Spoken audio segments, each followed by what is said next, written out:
Hey everyone, it's Stephanie and welcome back to my channel. So today I'm here to do my recent reads, books 51 through 60. Alright, book number 51 is First Writer's Call by Kristen Britton.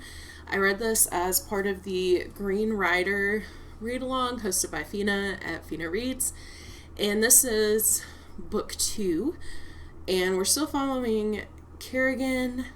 Don't really want to get too much into it because of spoilers, but this does have some new elements that are introduced. We're learning more about the world in general, and things are getting bigger and more epic in scope. And we learn a lot about the history of Saccaridia, which I really appreciated.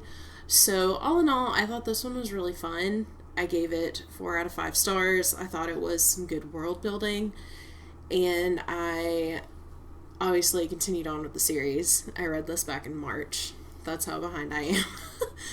But yeah, it's just a fun series, so I really enjoyed this one, and it was a really great discussion. Next, I read Beasts of the Little Land by Joo-hye Kim. It's set in 1917 in occupied Korea, and we follow a few characters, mainly a girl, Jade, and she befriends an orphan boy named Jung-ho, and we watch their lives grow and develop as they get older, and we also see all of that in the backdrop of the war or revolution going on in Korea at the time. I have mixed feelings on this one. So I gave it 3.5 stars overall. I really enjoyed it. The writing was beautiful. I liked her writing style, but I feel like it dragged a little bit in places.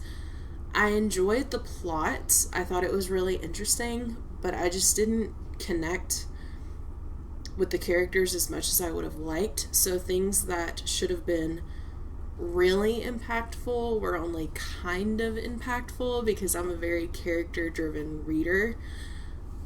But I do still highly recommend this. It was very educational about the history of Korea and how the war and the political tension going on really affected everyday citizens, and it's a book I would definitely reread in the future. It just wasn't a new favorite.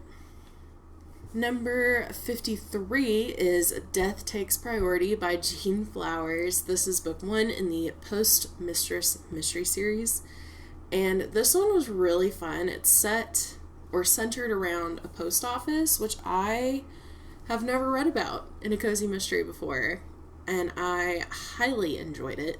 We follow our main character, Cassie Miller, and she returns home after some life things, and she transfers from post office in Boston to North Ascot, Massachusetts.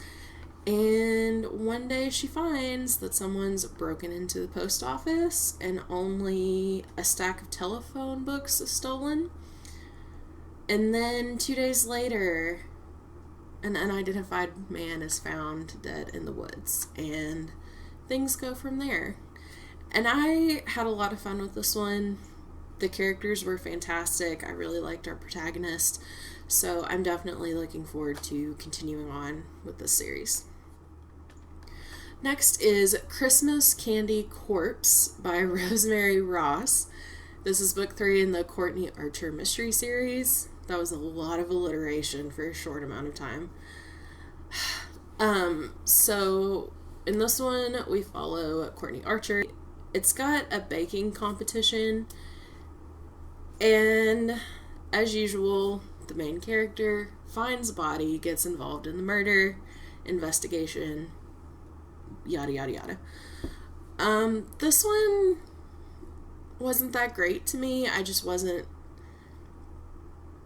interested, and I didn't really care that much for the characters. I gave it 2 stars. I didn't hate it, but I just didn't like it. and I just thought it was just nah. I don't really have a lot to say on it. I'll still continue with the series because I do enjoy the series as a whole. I just didn't really enjoy this particular installation. Next, I read The Anomaly by Hervé Letellier, and the translator is Adriana Hunter. This is a sci-fi thriller mystery type book. I read it for the BookTube Prize, and I haven't read anything quite like it. So, June 2021, there's this incident that just completely upends the lives of like hundreds of people. And they're all passengers on a flight from Paris to New York. We follow a specific set of characters, and all of them think that they had double lives, and it kind of is a take on the doppelganger theme, and we go all over the world, including the White House. I don't really know how to explain it without really spoiling anything. I went in not really knowing that much, and I think that's the best way to go because I really did appreciate the twists and turns. I gave it 3.5 stars overall. It wasn't a new favorite, but I did enjoy it. I wish I would have gotten to know the characters a little bit more, because I feel like we zoom in and then zoom out and jump over here and then zoom out and then jump over here, and I wanted more of a connection. I will say I did think the ending was really cool. If you've read it, you know. But yeah, 3.5 stars. It's a good rating. It's just not a new favorite. Next, I read the last one by Fatima Das, translated by Laura Vergnaud. This was really interesting. So, the main character is Fatima, and it's a contemporary book, but it's drawing on the author's own experience growing up in Paris, and each chapter starts with the same words, and then it goes on like a stream of consciousness type thing, but not as random as stream of consciousness, because normally I hate that. But this one I actually did enjoy, and I really liked the exploration of Fatima looking at different facets of her identity and sexuality and community and family, and how it all goes together, and exploring her relationships. I just thought it was a really interesting, maybe character study would be a good way to word it. I thought it was very lyrical. I enjoyed the writing. I enjoyed the entire book. I read it in, I think, 2 or 3 sittings.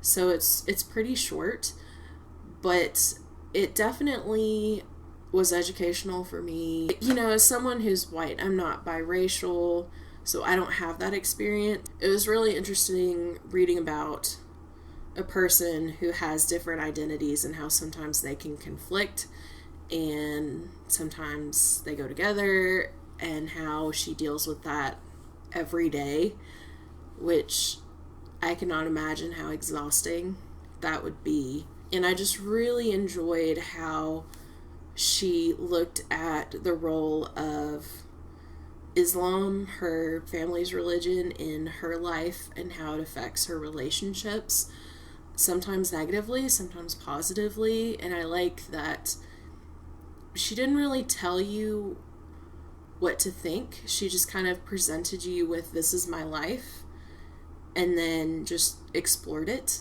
And I just thought it was really fascinating, and I'm not doing this book justice, but it's one that, even though I read it in March, I still think about it months later, and it's one that's really stuck with me, which I think is a testament to the writing and the quality of the book itself. So I give that one 4 out of 5 stars overall. Next, I read The Survivors by Alex Schulman and translated by Rachel Wilson Broyles. And this follows 3 estranged brothers, and after their mother's death, they return to this lakeside cottage where over 20 years before, something horrible happened that altered their family dynamic forever. I wanted to like this because it sounded really interesting. It's kind of a thriller, but I just didn't care. I didn't care. The characters were very unlikable, and I know that was on purpose, and they're very flawed characters, and so you're not meant to like everyone, but oh my god, I just didn't care. And then the thing at the end where it reveals what actually happened, nah. I just was really happy to see the back of the book, and I don't really remember much from this. It was very forgettable to me, which again makes me sad because I really wanted to like this, and I've really been enjoying reading more translated books, but this one just wasn't a hit for me. Other people I think would really like it. It just wasn't for me, and that's okay. Next is Crossroads of Twilight, which was a buddy read with my friend Angela from Literature Science Alliance. This is number 10 in Wheel of Time. The slog is very much a real thing. I did not enjoy this book. There were some interesting things that happened here and there, but the plot didn't really progress, and I felt like it was just really underwhelming and really long for no reason whatsoever. I'm really glad I had an audiobook where I could really speed it up and make it through to the back of the book so I could move on. So I gave this one 2 out of 5 stars. Not my fave. And last, I read A Whisker of Trouble by Sophie Ryan. This is book 3 in the Second Chance Cat mystery series.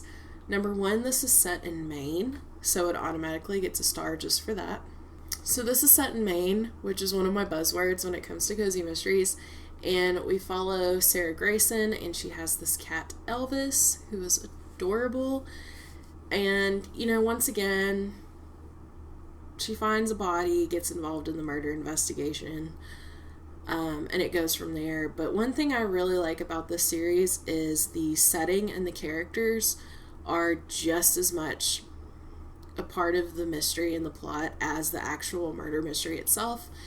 And I just love all these characters and the protagonists. They're just so much fun, and this series is just so much fun. So I gave this one 4 out of 5 stars, and I definitely recommend that series. So, have you read any of these? If so, please let me know down below. If you'd like to leave an emoji, drop a cat emoji down below. As always, thank you so much for watching, and I will see you guys next time. Bye.